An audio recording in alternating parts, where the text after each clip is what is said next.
একজন দর্শক আমাদের সাথে কথা বলতে চাইছেন, দর্শকের ফোনটি নেব। আসসালামু আলাইকুম দর্শক, আপনার নাম বলে প্রশ্নটি করতে পারেন। আমি মাহবুব বলছিলাম। আমি একটু ছোট একটা সমস্যা নিয়ে কথা বলবো। আমার ছেলের বয়স 16 বছর আর কি। জি বলুন। ও গতকালকে কলেজ থেকে আসতে বাস থেকে নামতে গিয়ে হঠাৎ করে এসে প্যাটেলায় প্রচন্ড আঘাত পায়। আঘাত পেয়ে প্যাটেলে একদম একদিকে মানে আমার মনে হয় লিগামেন্ট থেকে বের হয়ে যায় এরকম অবস্থা হয়ে গেছিল। তো ওখানে বাসে কয়েকজন ধরে ওটা পা সোজা করে দিয়েছে। তো আমি সাথে সাথে আবার অফিস থেকে আসতেছিলাম, ওকে নিয়ে ইমএসি নিয়ে গেলাম, গিয়ে একটা তাৎক্ষণিক এক্স-রে করাইলাম। তো এখানে আল্লাহর ফ্র্যাকচার বা কোনো কিছুই নাই, লিগামেন্টও সবকিছুই ঠিক আছে। এখন আসলে এক্স-রে তে অত কিছু বোঝা যায় না। তো পাটা একটু ফুলে গেছিল, এখনো ফুলাই আছে, ব্যথা আছে। তো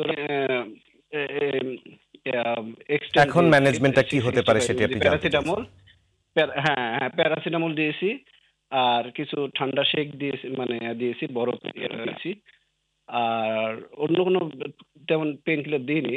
জি আপনাকে ধন্যবাদ। এই ধরনের কোনো দর্শক কিছু আপনার দিইনি আর প্রশ্নটি কি। আমরা বুঝতে পেরেছি, আপনাকে ধন্যবাদ। 16 বছর বয়স, প্যাটেলাতে আঘাত পেয়েছে, অর্থাৎ আমাদের নি জয়েন্ট বা হাঁটুর উপরে যে অংশটি থাকে বোনসে সেটিতে আঘাত পেয়েছে। এক্স-রে করেছে, কোনো ফ্র্যাকচার কিছু পাওয়া যায়নি, ফুলে আছে, ব্যথা রয়েছে। এই অবস্থায় কি করা যেতে এবং পারে? ওনার কথা শুনে যেটা বুঝতে পারছি যে খুব সম্ভবত বাস থেকে নামার সময় হঠাৎ করে পাটা ঘুরে যাওয়ার কারণে আমাদের হাঁটুর উপর যে প্যাটেলার যে হাড়টা, এটা খুব সম্ভবত তার জায়গা থেকে সরে গিয়েছে, জি। যেটা ওই সাথে লোকজনরা যখন ইমিডিয়েটলি আবার কিছু বুঝে বা না বুঝে হোক পাটা যখন টান দিয়ে সোজা করে দিয়েছে, এটা আবার জায়গা মতো জায়গায় চলেও আসছে, যে কারণে প্যাটেলার যেহেতু ভাঙে নাই, তাই পরবর্তী এক্সরেতে আর কোনো কিছু কিন্তু আসে নাই। কিন্তু এই যে প্যাটেলাটা তার জায়গা থেকে পাশে চলে গেল, তাতে ডেফিনেটলি এর আশেপাশের মাংসপেশিগুলো কিছুটা হলেও ক্ষতিগ্রস্ত হয়েছে, যে কারণে এই ব্যথা ফোলাটা এখনও আছে।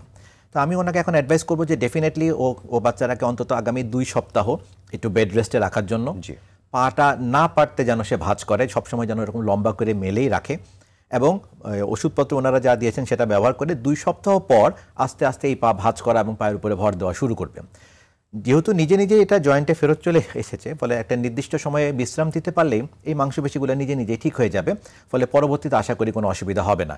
তবে 2 বা 3 সপ্তাহ পর আবার একজন ডক্টরের কাছে একটু দেখানো ভালো, কারণ একবার এই জয়েন্টগুলো যদি কোনো কারণে ছুটে যায় এবং পুরোপুরি সেরে ওঠার আগে যদি এটাকে আবার ব্যবহার করার চেষ্টা করা হয়, তখন এটা বারবার ছুটে যাওয়ার একটা প্রবণতা তৈরি হয়।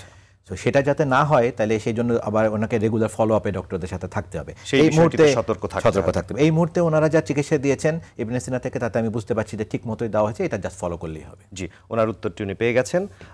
আমরা জানি যে প্রতিটি শাখায়, অর্থাৎ মেডিকেল সায়েন্সের প্রতিটি শাখায় প্রভূত উন্নতি সাধন হচ্ছে, এবং সেই সাথে তাল মিলিয়ে অর্থোপেডিক সার্জারি বা আপনাদের শিশুদের অর্থোপেডিক সার্জারি বিভাগেও অনেক উন্নতি সাধন হয়েছে। আপনারা রিসেন্টলি বা ইদানিং চিকিৎসা প্রয়োগের ক্ষেত্রে কি কি ধরনের ব্যবস্থা অবলম্বন করছেন? শিশুদের কোনো ভেঙে গেলে বা জয়েন্টস ভেঙে গেলে সে বিষয়টি একটু বলবেন। আচ্ছা, যেমন বাচ্চাদের বেলায় বেশিরভাগ সময় আমি বলেছি অপারেশন খুব কম ক্ষেত্রেই লাগে, এদের নিজেদের থেকে সেরে ওঠার একটা ভালো ক্ষমতা আছে। আমাদের কাজ হচ্ছে তার এই সেরে ওঠার ক্ষমতাটাকেই যতটা পারা যায় সে যাতে ভালো মতো ব্যবহার করতে পারে, সেজন্য তাকে সাহায্য করা। আজ থেকে 5-10 বছর আগেও যদি কোনো বাচ্চার হাড় ভেঙে যেত, আমরা দেখা যেত যে সামান্য কিছু ব্যথার ওষুধের মাধ্যমে আমাদের অভিজ্ঞতার আলোকে হাড় ভাঙা হাড়টাকে জায়গা মতো বসিয়ে একটা প্লাস্টার করে দিতাম। এখন রিসেন্ট কিছু টেকনিক এসেছে, একটা এক্স-রে মেশিন আসছে যেটা আমরা অপারেশন থিয়েটারে ব্যবহার করতে পারি। বাচ্চাকে অপারেশন থিয়েটারে মেশিনের মাধ্যমে দেখে তারপর তাকে এই জয়েন্টটাকে আগে অভিজ্ঞতার আলোকে যতটা সুন্দরভাবে বসাতে পারতাম, এখন কিন্তু তার থেকেও ভালো মতো দেখে দেখে এটাকে বসানো সম্ভব হয়। অনেক ক্ষেত্রে এখন অ্যানেস্থেশিয়ার ফ্যাসিলিটিও ভালো, আমরা এই অনেক সময় বাচ্চাকে প্রপার চেক আপ করে অ্যানেস্থেশিয়া দিয়ে পুরোপুরি অজ্ঞান করে নিয়ে তারপরেও কিন্তু এই প্লাস্টারটা দিতে পারি। সবার মধ্যে একটা ধারণা আছে অ্যানেস্থেশিয়া দিলেই বোধহয় মানি হলো অপারেশন, এক্ষেত্রে কিন্তু আমরা কোনো অপারেশন করি না, বাট অজ্ঞান করে মেশিনের মাধ্যমে দেখে হাড়টাকে জায়গা মতো বসিয়ে একটা প্লাস্টার করে দিই, যেটা আগে সহজে করা যেত না। সো ডেফিনেটলি এটা একটা রিসেন্ট অ্যাডভান্সমেন্ট। যন্ত্রপাতি অপারেশনের জন্য আগে যেগুলো আমরা ব্যবহার করতাম সেগুলোর মধ্যেও অনেক উন্নতি হয়েছে। আগে আমাকে বলতে গেলে চামড়া কেটে ভিতরে ঢুকে হাড়ের মধ্যে একটা যন্ত্র বসায় দেওয়া লাগতো, আঘাতটা বড় হতো, কাটাটা বড় হতো, সারতে সময় লাগতো।